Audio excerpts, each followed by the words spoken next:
Hi, I've been waiting on you. You're here for a reason, so stay a while. I want you to understand that although there's so many tensions that's happening in this world, you have a safe space of relief when it comes to stressors and circumstances that are beyond your control.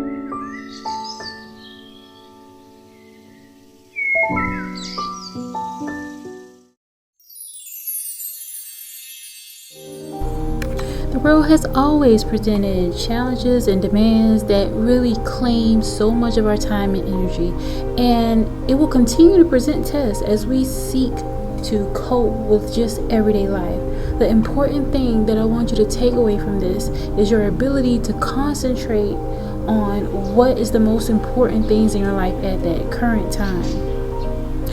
Everybody has their own individual trials that may come into their life, but it is much more effective to concentrate on your gifts and your abilities, on building your inner strength to handle situations that arise. In a sense, life itself has challenges, but it is a great and amazing experience for the one that learns to accept the dare to live. Will you accept the dare life offers? Are you willing to stop the blame game and start to live in a more conscious way, meeting and handling challenges that present themselves, even in the most difficult conditions? Furthermore, for you, life will never become easier or more harmonious until you learn to face the challenges and problems that arise in daily living, right where you are, and love will help you do this. Love will enable you to meet even the most disastrous seeming situations and become triumphant in the end. Love is the answer to so many challenges that can come to you in the course of day-to-day life. It can help you to handle situations even when it's something as simple as a plumbing issue or as devastating as a loved one that's lost. One situation comes up in your life which seems to present a challenge or points you to a situation that seems like a dead-end situation. Do you even ask, why? God, why did this even happen to me? This is a natural human tendency, but most people do respond to the challenge in this manner in a way that may be negative. So instead of going down that spiral of negativity, of taking the blame, understand that you do have angels that surround you, and some may consider them ancestors. When you see a cardinal, that's definitely a sign of ancestors are there with you. You have the ability to tap into a higher position in life and a higher frequency, and that is of love. Love doesn't ask why, and there is a good reason for this. When you operate from a space of love, there is an understanding that's supernatural, that's far above comprehension, beyond anything the intellect can even come to terms with. It knows without knowing the why and the wherefore. It knows with the strength of enacting the faith in the Most High, faith in Yeshua, Jesus Christ, faith in Allah, faith in Baba, faith in Buddha, the universe, whatever higher power you believe in. When you enact the strength of faith, that is enough to fill your whole being and completely dissolve the questioning that comes from our human tendency to overthink. It knows that the plan of your life is going to turn out good.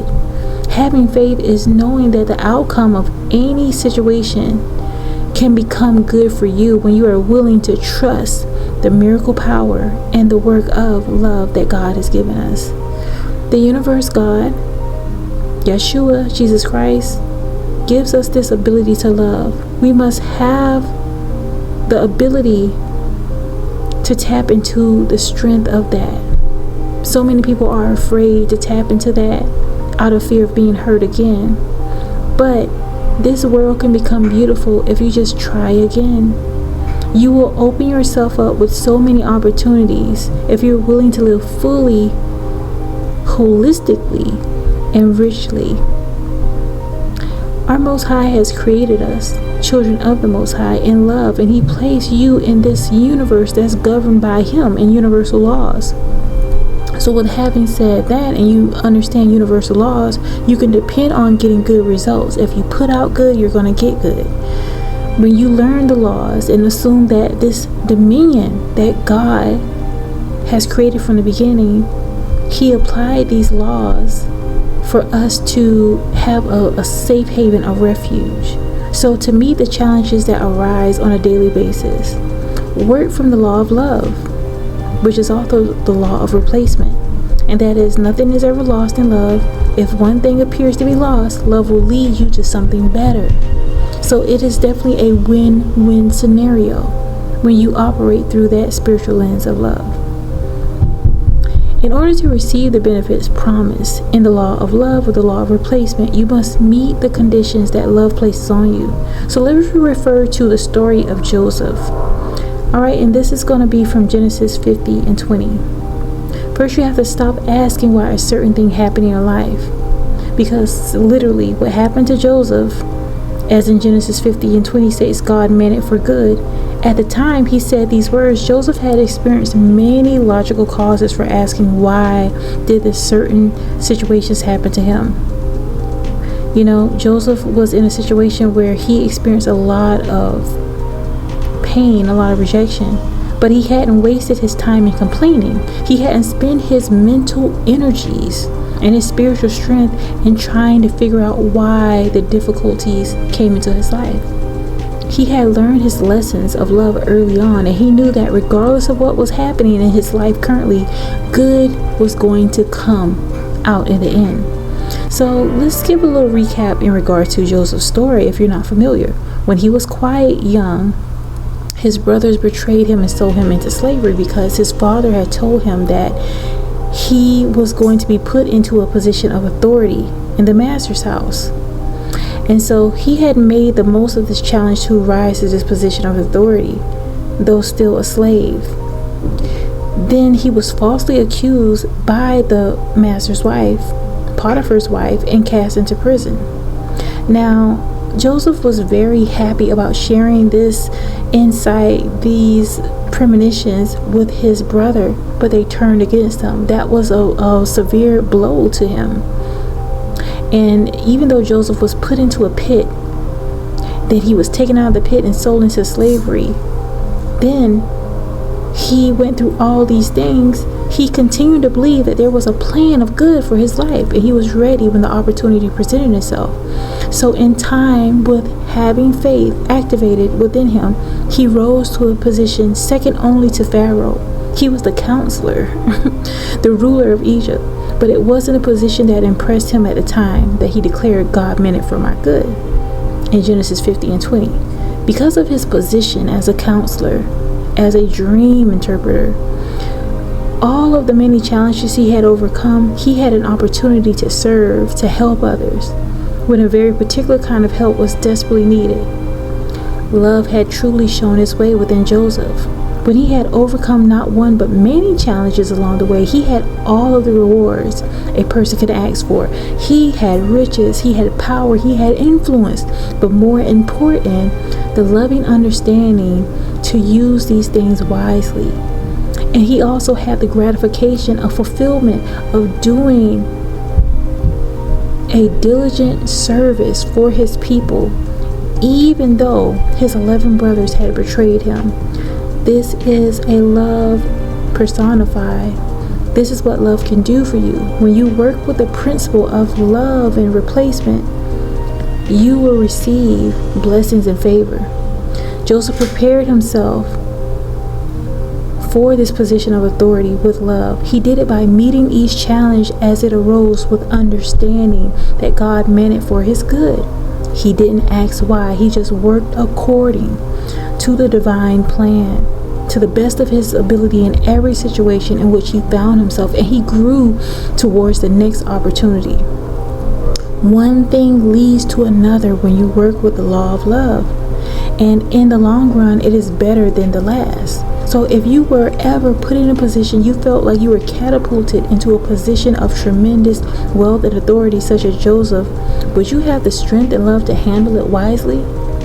Because after all, when Joseph was put into that position in which his father already had gave him that foresight, he could have had a hardened heart when his brothers actually came towards him for help. but he did not. Joseph grew into something better. He grew through every challenge that came by knowing it had to bring him out in a better position. So if you would apply the law of love or replacement in your life, believe, as Joseph did, that each difficulty that comes into your experience, even every disappointment and even others, even situations that seems like an injustice has been carried out, there is a seed that can be planted. Do not uproot it with fear. Do not uproot it with doubt. Meet it with love. Love the opportunity to grow. Dismiss that little voice inside of you that asks, why did this happen to me? Dismiss it with strong conviction. Replace it with a sure statement, God meant it for my good, as in Genesis 50:20. And if the human voice counters these questions like this, how can anything good come from this? Just keep on declaring, God meant it for my good. Keep affirming the best for you. The law of replacement and love works, but you have to be in a position to be steadfast and absolute in your faith that something better will come out of every experience in your life. It is not your business to question God and to ask why and how, although we fall short and we do that. But it is our opportunity to work from a place of faith and work in love to discover that the seed of God and goodness that each experience aligns in your life is meant to carry forth something greater. Now, I hope this was a blessing to you. Feel free to like and subscribe if you haven't already. And please plant a seed of faith by donating today to help me continue to bring these messages forth. I want to tell you that remain in truth. Always pray for righteousness. And remember that our Most High Heavenly Father God loves you. Bye, y'all.